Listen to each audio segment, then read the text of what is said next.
어제 오늘 우린 참으로 감사하고 감격적인 일들이 있었습니다. 어제 오전 11시에는 우리 홈레스를 위하여 음식과 옷을 가지고 가서 그들에게 나누어 주었고, 외부적으로 저녁 6시 30분에는 우리 이곳에 함께 모여서 교육부가 중심이 되어서 함께 성탄 축하 잔치를 했습니다. 우리 서로 기쁨의 시간을 가졌습니다. 그리고 오늘은 또 주님 앞에 우리 함께 예배 드릴 수 있게 되었습니다. 밖으로 서로 하나님을 향하여서. 그리고 오늘 오후에는 또 세례받는 분들에 대한 문답이 있고, 또 이번 주일날 수요일날 세례식이 또 있게 됩니다. 밖을 향하여, 우리 서로를 향하여, 하나님을 향하여 이것이 균형이 갖춰졌을 때 우리는 영적으로 건강할 뿐만 아니라 성숙하게 되고 하나님의 기쁨에 참여할 수 있는 것입니다. 우리가 성탄절을 맞이하면서 예수님께서 이 땅에 오신 이유를 우리 계속해서 살펴보고 있습니다. 예수님은 자신과 그리스도인의 관계를 여러 가지 비유로 설명하셨습니다. 비유라는 것은 우리 일상에서 너무나 익숙한 소재를 가지고서 영적인 진리를 가르치는 방법인데요. 예수님께서 나는 부활이요 생명이다 라고 말씀하시면, 우리 그리스도인들은 그리스도의 부활과 그 생명을 받아서 그 부활의 능력과 생명력 있게 살아가는 이런 관계, 주님이 아니고는 그렇게 살 수 없다는 것을 고백하는 이런 관계, 신랑과 신부의 관계라고 말씀하신 것은 그 친밀한 관계를 말씀하시고, 나는 세상의 빛이다 라고 말씀하시는 것은 어둠에 있는 자들이 그 빛을 보고 나와 빛의 자녀가 되는 것을 비유로 말씀해 주시고, 포도나무와 그 가지라고 말씀하신 것은 그 가지는 그 자체로는 열매를 맺을 수 없지만 포도나무에 붙어 있으면 거기에서 영양분을 다 공급받아서 꽃이 피고 열매를 맺는, 그러니까 예수님과 우리의 관계를 이런 관계들로 많이 말씀하고 있습니다. 우리가 보면 금방 알 수 있듯이 올바른 신앙생활이라는 것은 결코 혼자 하는 것 아닙니다. 신앙생활이라는 것은 나에게 주어진 신앙적인 의무감, 내가 해야 될 책임, 이거 다 완수하는 것이 올바른 신앙생활 아닙니다. 정말 올바른 신앙생활이라는 것은 예수님과 나와 예수님과 우리의 관계를 잘 알고 이 관계에서 오는 힘으로 주님을 섬기고 예배하고 봉사하고 이웃을 사랑하는 이런 관계로 나아가는 것이 바로 성숙한 신앙인 것입니다. 특별히 우리는 미국이라는 사회에, 특별히 서부의 북가주의 자본주의의 최첨단을 달리고 있는 이런 사회 속에 자칫 잘못하면 세상의 음성을 듣고 자기 개인화시킨, 신앙을 전부 다 개인주의화시킨 이런 잘못된 또 미성숙한 신앙생활을 얼마든지 할 수 있는 것입니다. 우리 신앙은 절대 혼자 하는 것 아닙니다. 예수님께서 또 하나의 비유를 오늘 본문에서 말씀하셨는데, 그것은 목자와 양의 관계입니다. 예수님이 목자요, 우리는 그 양이라고 말씀하셨습니다. 목자가 양을 키우는 이 목양 문화, 우리에게는 좀 어색합니다. 익숙치 않아요. 그러나 예수님 당시에 이 말씀을 듣는 자들은 그가 배웠든 못 배우든 상관없이 이 말씀을 잘 이해했습니다. 그들에게 양이라는 것은 너무나 중요했기 때문에 이 양을 집집마다 다 키워야 됐었습니다만 집안에 키우는 것이 아니었습니다. 양이라는 것은 집안에 가둬놓으면 운동 부족에 영양실조에 빠집니다. 그래서 양떼를 끌고 가는 거죠. 목초지를 따라가는 것입니다. 그래서 때로는 먼 길을 걸어가면서 새로운 풀을 먹어야 되고 또 운동을 해야 하는 겁니다. 그러다 보면 집으로 돌아올 수 없을 만큼 멀리 가버리면 그 다음부터는 그 지역 가장 가까운 곳에 울타리로 이렇게 양들을 수용하는 장소를 만들어 둡니다. 공용으로 사용하는 것이죠. 거기에 많은 목자들이 자기 양떼를 가지고 와서 거기에 양떼를 다 집어넣습니다. 그리고 밤에 그 양떼를 지키는 문지기들을 고용해서 밤새도록 그 양떼들을 보호하게 만들고 아침이 되면 목자가 그 우리에 와서는 자기 양의 이름을 부릅니다. 그러면 그렇게 수많은 수천 양들이 자기 목자의 음성을 듣고 따라 났습니다. 그 목자의 음성을 알아듣는 양들, 자기 양입니다. 그래서 그 양떼를 몰고 또 목초지를 따라서 먼 곳으로 가게 되는 것이죠. 이런 목양의 문화를 배경으로 예수님께서 내가 이 땅에 온 목적이 뭐다, 이 땅에 온 이유를 분명히 말씀하고 계십니다. 그것이 10절 말씀이죠. 내가 온 것은 양으로 생명을 얻게 하는 것이고 더 풍성히 얻게 하기 위해서 내가 이 세상에 왔다. 그래서 오늘 설교의 제목이 풍성한 생명을 주러 오신 예수님입니다. 예수님은 목자로 오셨고 양에게 생명을 주고 더 풍성히 얻게 하기 위해서 이 땅에 오셨다라고 분명히 말씀하고 있는데, 우리가 너무 잘 아는 말씀인데 그 말씀을 들으면서 우리가 반드시 확인해야 될 질문이 있습니다. 우리가 반드시 정직하게 대답해야 될 질문이 있습니다. 이 질문은 누구나 대답해야 합니다. 그것은 예수님이 나의 목자이신가 하는 겁니다. 나는 예수님의 양인가 하는 것입니다. 내가 예수님의 양이라면 그것이 구체적인 증거가 있느냐는 거예요. 그냥 예수님이 목자로 오셨으니까 예수님 목자고 나는 양이고, 아무리 자기가 확신을 가지고 주장한다 할지라도 그것을 드러낼 만한, 남들이 봤을 때도 부인할 수 없는 객관적인 증거가 없으면 그건 자기 생각이지요. 다르게 말하면 나는 하나님의 자녀이냐, 나에게 하나님의 자녀이는 거듭난 증거가 있느냐, 이것은 추상적으로 어렴풋하게 주관적으로 대답할 것이 아니라 우리는 그것을 객관적으로 그렇게 분명하게 대답할 수 있어야 되고요. 이 구원받은 증거, 예수님이 나의 목자이시라는 증거, 내가 예수님의 목자라는 이 증거, 이것은 우리의 일상생활 속에서 우리는 확인될 수 있습니다.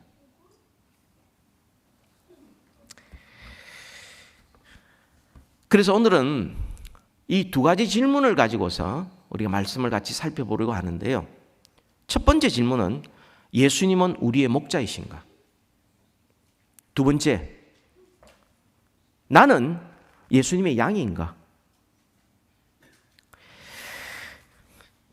예수님은 과연 목자이신가? 예수님께서 친히 예수님을 소개하실 때 두 가지 은유를 사용하고 있습니다. 나는 양의 문이다. 둘째로는 나는 선한 목자다. 이렇게 말씀하고 있습니다. 먼저 나는 양의 문이다 라고 말씀하셨는데 우리 7절에도 있고 9절에도 있습니다만 우리 7절 말씀을 읽어드립니다. 그러므로 예수께서 다시 이르시되 내가 진실로 진실로 너희에게 말하노니 나는 양의 문이라. 그렇게 말씀합니다. 잘 보십시오. 이것은 양우리의 문이 아니고 양의 문입니다. 뭐가 다릅니까? 양우리에는 많은 사람들이, 다른 양들도, 다른 목자에 소속한 양들도 다 모여 있습니다. 그 양우리의 문이 아니고 예수님은 내 양의 문이다 라고 말씀합니다. 이것은 양과 목자의 어떤 특별한 관계, 생명을 주는 관계, 안전히 보호하고 양육하는 관계, 이것을 말씀하고 있는 겁니다. 그냥 예수님께서 양무리의 문이 되셨다라가 아니고 내가 양의 문이고 내 안에 들어옴으로 나로 말미암아 구원을 얻고 생명을 얻고 들어가며 나오며 꼴을 얻고 영생을 누리게 된다라고 말씀하고 있는 것입니다.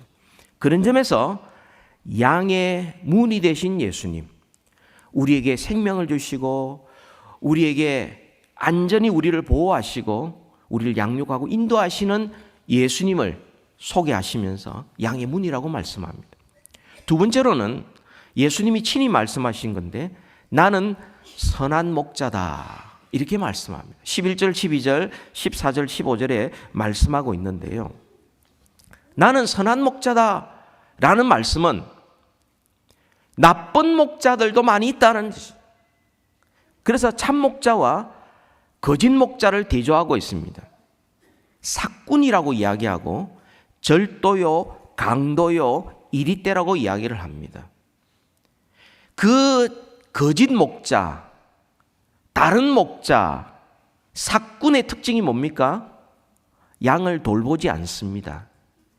양을 버립니다. 자기의 이득이 자기 모든 행동의 동기입니다. 자기한테 이득되면 돌보는 척합니다만 자기한테 유익이 없으면 아예 버려버리고 도망가버리고 자기 살궁리하는 이 삭군입니다. 여러분, 선한 목자는 우리가 읽어보시면 아시지만 양을 돌봅니다. 그리고 선한 목자는 양을 압니다. 양도 목자를 압니다. 그리고는 이 목자가 양을 위하여 목숨을 버립니다. 그 목숨을 버리는 것이 억지로 하는 것이 아니라 10장 18절에 보면 내가 스스로 버린다. 내가 자원해서 버린다. 내가 그것을 원하여 버린다. 그렇게 말씀하고 있습니다. 여러분, 이 말씀을 들었던 그때 사람이나 지금 우리나 참 어이가 없습니다.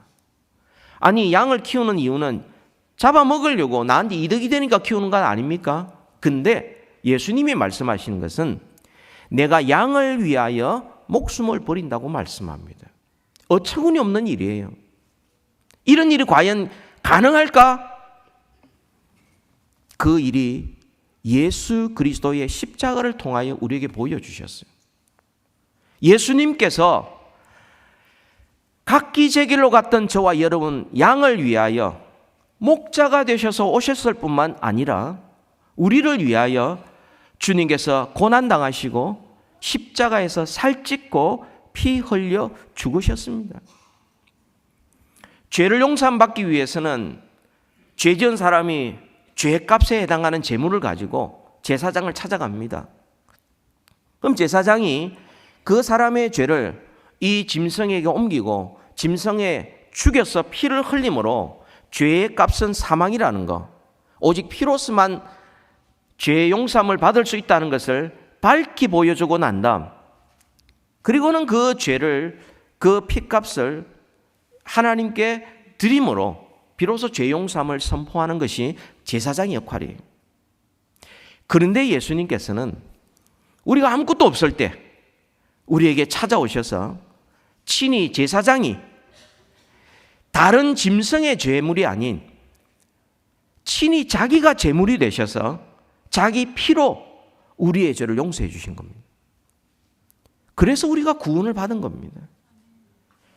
주님께서 죽으심으로 우리가 생명을 얻게 되었고요. 주님께서 붙잡히심으로 우리가 자유를 누리게 되었고요.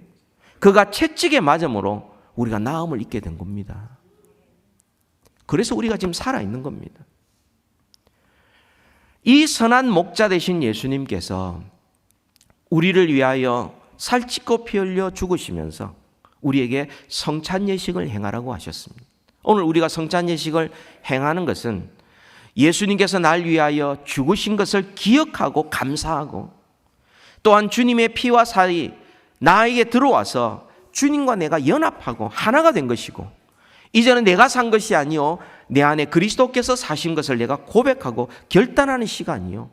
또한 주님의 만찬에 함께 살과 피를 같이 나눠 먹었던 우리 모두가 하나님의 식구요, 하나님 안에서 하나인 것을 우리가 고백하는 시간이 바로 성찬 예식입니다. 오늘 성찬 예식을 행하고 여기에 우리 참석하면서 우리는 주님의 그 죽음을 기억하고 양을 위하여 죽으신 선한 목자 되신 예수님을 기억하고 이제부터는 그 주님을 늘 모시고 살아가면서 일평생 주님과 함께 살기로 결단하는 그런 은혜의 시간이 되기를 소원합니다. 두 번째는요, 우리가 던져야 할 질문 이겁니다. 나는 예수님의 양인가 하는 겁니다. 나는 과연 예수님의 양인가? 구체적인 증거가 있어야 합니다. 오늘 본문에서 세 가지 우리에게 구체적인 증거를 말씀해 주고 있습니다. 나는 과연 거듭났는가? 나는 과연 하나님의 자녀인가? 하늘나라의 백성인가? 그 구체적인 증거가 있어야 되고 이것은 남들이 봤을 때도 부인할 수 없는 증거, 확실한 증거, 그것이 우리에게 있어야 됩니다. 세 가지 우리에게 있는지 우리가 확인해 봅시다. 우리가 예수님의 양인지 한번 확인해 보십시다. 그 첫 번째로는 타인의 음성을 듣지 않습니다. 우리 5절 말씀을 같이 한번 읽읍시다. 시작. 타인의 음성은 알지 못하는 걸로 타인을 따르지 아니하고 도리어 도망하느니라. 예수님의 양은 예수님의 음성을 듣고 즐거워하고 기쁘게 따릅니다. 타인의 음성 듣지 않습니다. 여러분, 이게 타인이라는 것은 다른 사람이 일반적인 게 아니고 이것은 사꾼 혹은 절도요 강도 혹은 이리떼를 가리키는 말입니다. 여러분, 그렇게 많은 울타리 안에 정말 수백 수천 마리의 양들이 모여 있는데 그때 아무 음성이나 듣고 따라 나서는 그 양은 자기 양이 아닙니다. 예수님의 양은 누구냐? 예수님의 음성을 들을 줄 아는 자요, 듣기를 좋아하는 자요, 듣고 따르는 자입니다. 절도야 강도가 있다고 말씀하시는데 그것은 문으로 들어가지도 않고 예수님보다 앞서 와서 어찌하든 예수님을 따르지 못하도록 방해해서 결국 끌고 가서 우리를 멸망으로 가져가려고 하는 것이 절도요 강도입니다. 근데 여러분, 만약 양이 목자의 음성을 잘 알아들었더라면 아무리 절도요 강도요 이리가 와도 따라가지 않을 것입니다. 분별했을 것이고 목자의 음성에 귀 기울이면서 그 음성에만 반응했을 것입니다. 이것을 가리켜서 지혜라고 말합니다. 그런데 어떤 양들은 누가 불러도 대답하고 쫓아가는 양들이 있어요. 그것은 좀 모질하는 양입니다.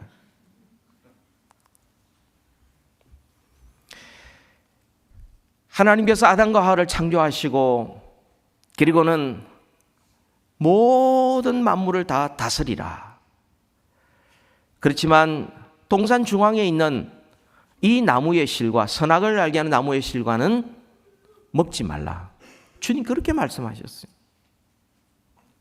만약 주님의 음성에 귀 기울이고 그 음성을 듣고 따랐더라면 아담과 하와는 범죄에 타락하지 않았을 것입니다. 그러나 그 에덴 동산에 찾아온 뱀의 음성을 들었어요. 먹지 말라 하시더냐? 먹어도 죽지 않는다. 하나님처럼 된다. 온갖 음성을 들으니까 그걸 듣고 똑같은 선악을 알리는 나무를 바라보았을 때 그것이 너무나 보암직하고 지혜롭게 할 만큼 탐스럽지도 않은, 너무 좋아 보이는, 먹고 싶은 생각이 막 저절로 드는 거죠. 왜 그렇습니까? 타인의 음성을 들었기 때문에 그렇게 된 거죠. 그게 좋아 보이는 거죠. 우리는 이 세상 살아가면서 수많은 음성을 우리가 듣고 살아갑니다. 때로는 부드럽게 속삭이는 음성을 듣습니다. 때로는 우리의 감정을 확 휘몰아치는 정말 웅변적인 그런 음성을 듣습니다. 그러나 그것이 목자의 음성이 아니라면 그 음성을 듣지 않고 따르지 않는 분별력이 우리에게 필요한 것입니다. 어떻게 하면 우리가 타인의 음성을 듣지 않고 목자의 음성을 듣고 따를 수 있겠습니까? 그것은 평소에 목자의 음성을 잘 듣는 집중력이 있어야 됩니다. 아직 어린 양들은 뭐 좌우 분간을 못해요. 이게 뭔지 저게 뭔지 뭐 맛있는 거 있으면 쫓아가고 그래요. 그러나 양들 중에서도 목자의 음성을 아는 양들은 목자의 음성에만 반응합니다. 집중해서 들어야 되고 잘 들어야 되고 듣는 것을 좋아할 때 비로소 그 양은 그 목자의 양인 것입니다.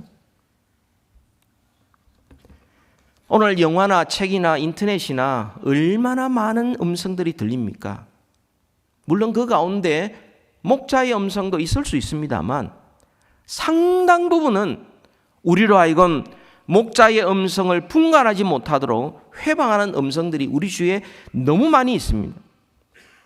아무리 듣기 좋고 아무리 미사여구가 있고 화려하고 부드럽게 우리에게 들린다 할지라도 목자의 음성이 아니라면 듣지 않아야 합니다. 이것이 그 목자의 양이 된 가장 중요한 특성입니다. 예수님이 우리의 목자라면 그 예수님의 음성 우리가 어떻게 분간할 수 있습니까? 그것이 과연 예수님의 음성인지 아니면 사람이 만든 음성인지 어떻게 분간할 수 있습니까? 그 첫 번째로는 기록된 성경 말씀에 일치하는지의 여부예요. 두 번째, 하나님의 속성에 부합하는지의 여부입니다. 세 번째, 오직 하나님께 영광 돌려드리는 일인지 아니면 나의 탐욕을 충족시키는 나를 즐거워하게 만드는 쾌락적인 속삭임인지 우리 그걸 분별하면 충분히 알 수가 있습니다. 평소에 우리가 하나님의 말씀을 듣기를 좋아해야 비로소 타인의 음성을 우리가 듣지 않고 거기서 도망치고 그리고는 그걸 분간할 수 있는 겁니다. 주일날 예배 시간에 우리가 설교를 들을 때에 우리는 잘 들어야 합니다. 집중해서 들어야 합니다. 마음으로 들어야 되고요. 무엇보다도 하나님의 말씀 듣기를 좋아해야 합니다. 그래야 이상한 음성이 들릴 때에 그 음성에 미혹되어 따라가지 않게 되는 겁니다. 선배가 있는데요. 목회 초년 때 그런 말씀을 여러 가지로 조언을 해주는 가운데 그날 아침에 일어나서 아무 말 하지 않는데요. 주님 앞에 가서 주님이라고 부르기 전까지는 말을 하지 않는데요. 일어나자마자 막 인터넷 찾고 막 이렇게 하지 않는데요. 주의 말씀 먼저 보기 전까지는 다른 거 보지 않는데요. 듣는 것도 하나님의 음성을 먼저 듣고 말씀을 읽고 말씀을 읽는 가운데 주의 음성을 듣기 전까지는 다른 거 듣지 않는데요. 음악 소리도 듣지 않는데요. 마음이 그렇게로 마음이 집중되어 있을 때 비로소 우리는 주님의 음성인지 목자의 음성인지 아니면 타인의 음성인지 우리가 분간할 수 있는 겁니다. 여러분, 목자의 음성을 따라가는 자만이 목자의 보호함을 받고 안전할 수 있습니다. 듣기 좋다고 재미있다고 그것이 잘 들린다고 따라가다가는 큰일 나는 거예요.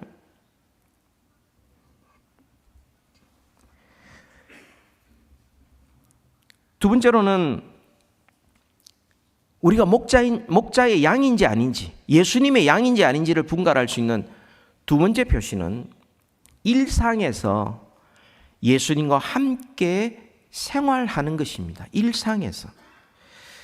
우리 9절 말씀 같이 한번 읽읍시다. 시작.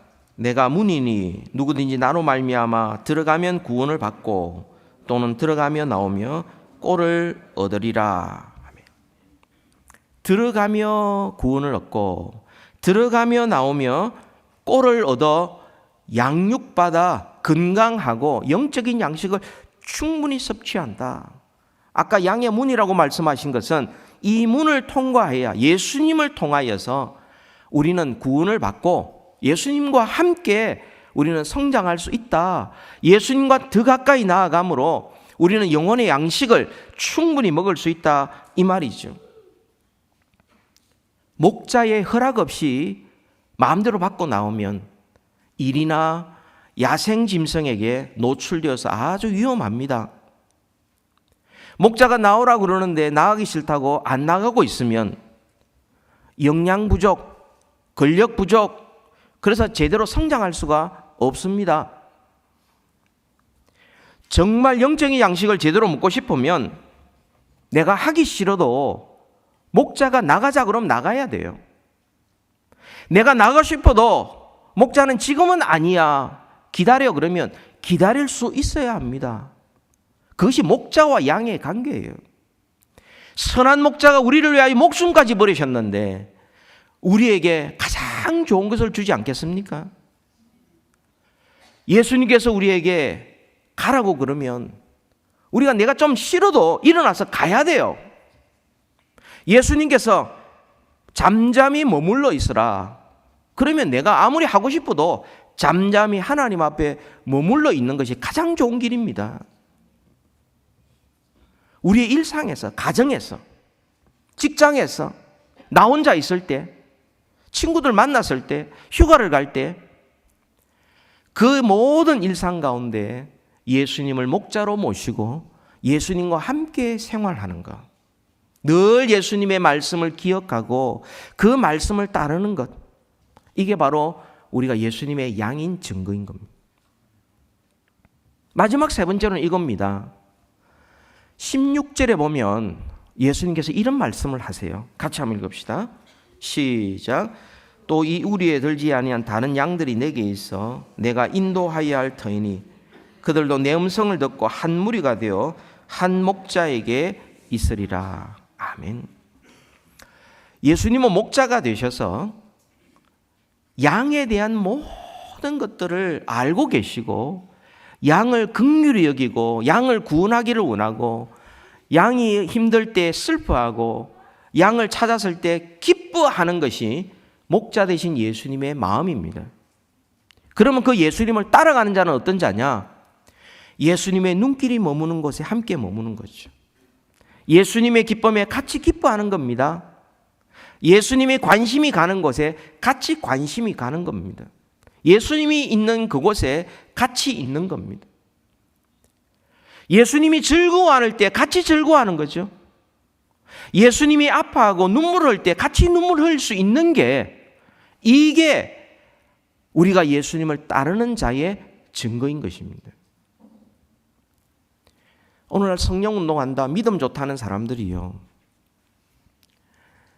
예수님께서 탄식하실 때, 성령께서 신음하실 때 자기는 성령 충만하다 혼자 기뻐해요. 그게 성령 충만입니까? 아니죠. 예수님께서 영혼 구원의 그 기쁨을 누릴 때에 자기는 계산하고 앉아 있어요. 별로 기쁘지 않아요. 그게 예수님을 따르는 자의 모습입니까?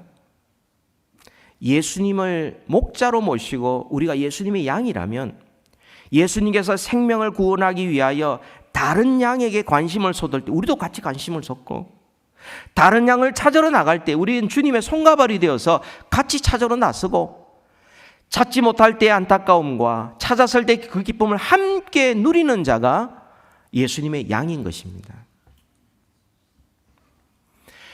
여러분, 예수님께서 내가 선한 목자다, 내가 온 것은 양으로 생명을 얻고 더 풍성히 얻게 하기 위해서 이 땅에 왔다. 주님께서 그렇게 말씀합니다. 여러분, 양에게는 목자가 절대 필요합니다. 목자 없으면 양이 살 수 없어요. 우리는 우리가 살아가는 이 시대에 얼마나 험악하고 위험한지 우리는 잘 알고 있습니다. 오늘 본문에 나타난 대로 외부에 대적들이 있습니다. 절도요 강도가 있습니다. 사꾼들이 있습니다. 베드로전서 5장 8절에 보면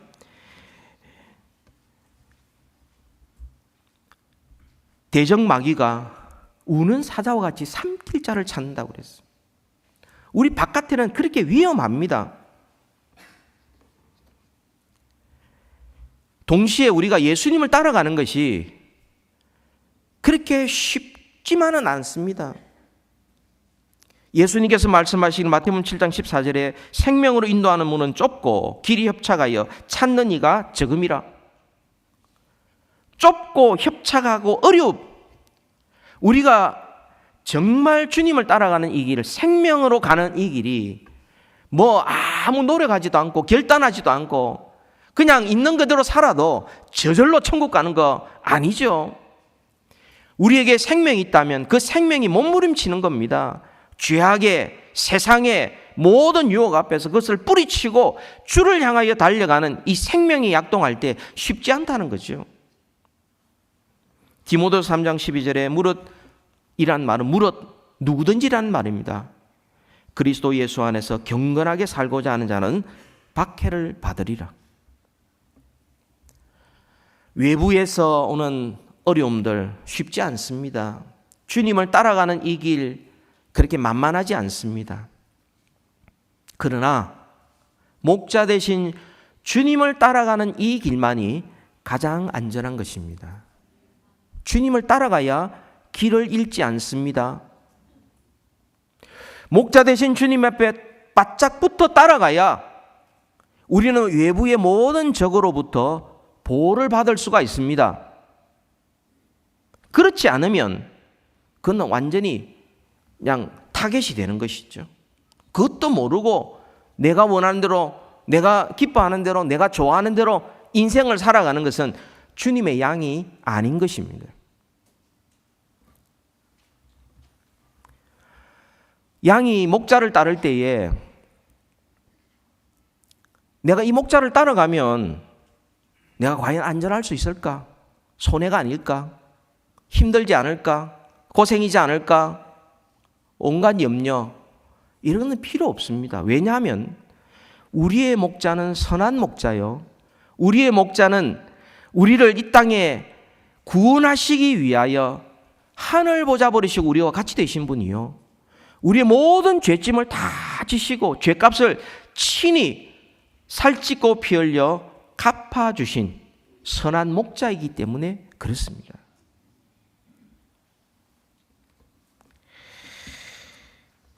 우리가 그리스도인이라면 환경이 어떠하든 상관없이 우리의 목자 되신 예수님께 우리의 시선을 집중하고 우리 마음을 드리고 주님을 따라갈 때에 비로소 우리는 안정감을 누리게 되고 보호를 받을 수 있습니다. 그 결과 우리는 참된 평안을 누릴 수가 있는 거예요. 다른 것 없습니다.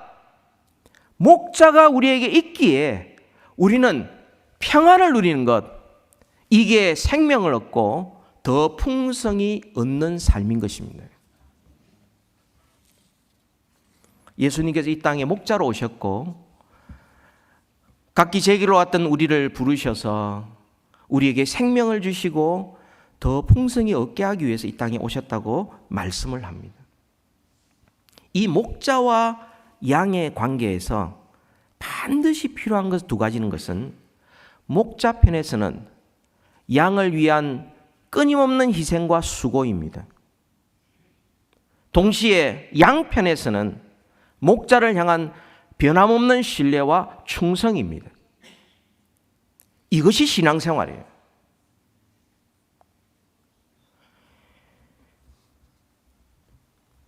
예수님이 과연 나의 목자인가? 우리의 목자인가? 우리 가정과 우리 교회의 목자인가? 나는 과연 우리 가정과 우리 교회는 과연 예수님의 양인가?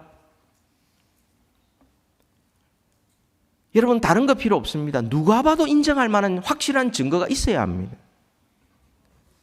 타인의 음성을 듣지 않고 예수님의 음성을 제일 잘 듣는 양이 예수님의 양입니다.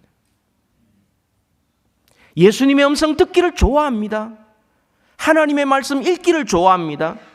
주의 말씀 공부하기를 좋아합니다. 그 말씀을 묵상합니다. 그 말씀을 통하여 분별합니다.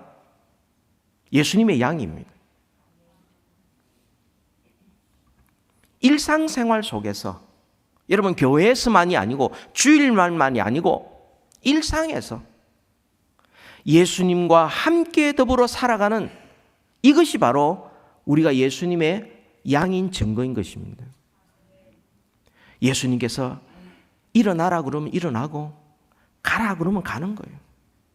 예수님께서 쉬어라 그러면 쉬는 겁니다. 예수님께서 주일날 쉬어라, 예배하라 그러면 쉬고 예배하는 것을 가장 중요하게 생각하는 게 예수님의 양이에요. 예수님께서 일어나 깨어나라, 기도하라 그러면 그 예수님의 음성을 듣고 그렇게 응답하는 것이 예수님의 양이에요. 예수님이 하든 말든 나는 요대로 이것으로 나는 충분하다. 아닙니다. 양이라면 어찌하든지 예수님과 함께 가장 가까이, 혹시나 다른 타인이 나를 훔쳐갈까, 내 영혼을 빼앗아갈까, 속일까, 이 세상이 혹시 나를 넘어뜨릴까 늘 분별하면서 목자만 바라보고 목자의 음성에 귀를 기울이고 주님이 인도하신 대로 따라가는, 이것이 우리가 예수님의 양인 증거죠. 예수님의 관심이 생명을 구원하는 전도와 선교에 있다면 우리도 거기에 마음이 있고 하고 싶고 참여하고 싶고 어찌하든 그 소식이 즐겁고 기쁨이 되는 것, 이게 바로 예수님의 마음과 같은 마음을 품은 양의 특징인 것입니다. 이 성탄절을 맞이하여 주님께서 목자로 오셨고 우리를 양으로 만들어 주셨는데, 우리는 이 목자와 양의 이 관계를 더 깊이 묵상하시면서 목자 되신 우리 예수님에 대하여 변함없이 신뢰하고 충성하는 저와 여러분 되기를 주님의 이름으로 축복합니다. 같이 기도하십시다. 하나님 아버지,